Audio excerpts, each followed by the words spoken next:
భారతరత్న కర్పూరి ఠాకూర్ స్ఫూర్తితో బీసీల రాజ్యాధికారం కోసం పోరాడదామని పిలుపునిచ్చారు retired DGP J Purnachandrarao.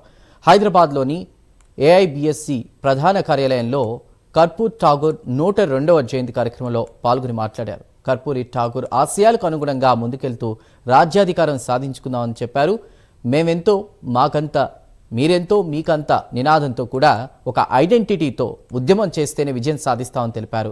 Periyar ఆశయాల సాధనకు కర్పూరి ఠాకూర్ తనదైన శైలిలో ఉద్యమించి విజయం సాధించారని గుర్తు చేశారు. మనం కూడా ఏకతాటిపై వచ్చి బీసీ రాజ్యాధికారం కోసం నల్ల చొక్కాల ఉద్యమం చేద్దామని పిలుపునిచ్చారు. ఈ కార్యక్రమాన్ని చిరంజీవులు, retired PC Times Suryarao, Hyderabad central university all India OBC students president Kiran, BC సంఘం జాతీయ అధ్యక్షుడు జాజుల శ్రీనివాస్ గౌడ్ హాజరయ్యారు. నెక్స్ట్ తరానికి ఏమిస్తున్నాం, మనం ఏ రకమైన రాజ్యాన్ని ఇస్తున్నాం? ఇది పరరాజ్యంలో బతుకుతున్నాం. నిజమైన స్వాతంత్రం ఇంకా ఈ వర్గాలకు రాలా. చాలా భయంగా జాగ్రత్తగా వంగి మాట్లాడాలా ఈ వర్గాలు.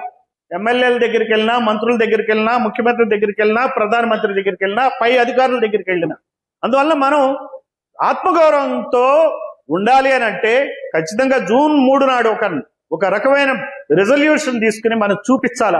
ప్రతి వారం, ప్రతి నెల, ప్రతి చోట మీటింగులు మనం పెట్టుకుని రన్నరప్ చేసుకుని జూన్ 3 నాటికి మనం ఒకటి సాధించగలిగితే మనకు కావాల్సినవన్నీ దొరుకుతాయి. ప్రభుత్వాలు ఎప్పుడూ కూడా వాళ్ళ సర్వేలు వాళ్ళు చేసుకుంటారు. ఎవ్రీడే రోజు వాళ్ళు మన బాంబే స్టాక్ మార్కెట్ లాగా ప్రైస్ పెరిగిందా లేదా అన్నట్టు వాళ్ళ పరిస్థితి ఏంటని తెలుసుకుంటూ ఉంటారు. మనకి దెబ్బతింటున్నాం కదా, ఇంకో 1000 కోట్లు ఎక్కువ అవినీతులు సంపాదించి పంచుకోవాలా, ఈసారి ఓటుకి 2000 ఇస్తే చాలదు, 5000 ఇవ్వాలా, ఈ 5000 ఎలా వసూలు చేసుకోవాలా, ఎక్కడి నుంచి పార్కింగ్ చేసుకుని ఎవరి దగ్గర పెట్టాలనేదే ఈ రోజున ప్రభుత్వ నాయకులు ఆలోచించే ఆలోచన. వాళ్ళు ఎప్పుడూ కూడా సర్వేలు చేసుకుంటారు. కాబట్టి మనలో చైతన్యం వస్తే మనకు కావాల్సినవి మనకు దొరుకుతాయి. అందుకనే కర్పూరి ఠాకూర్ స్పృహతో మనం ఆ రకంగా మనం వెళ్ళాలి.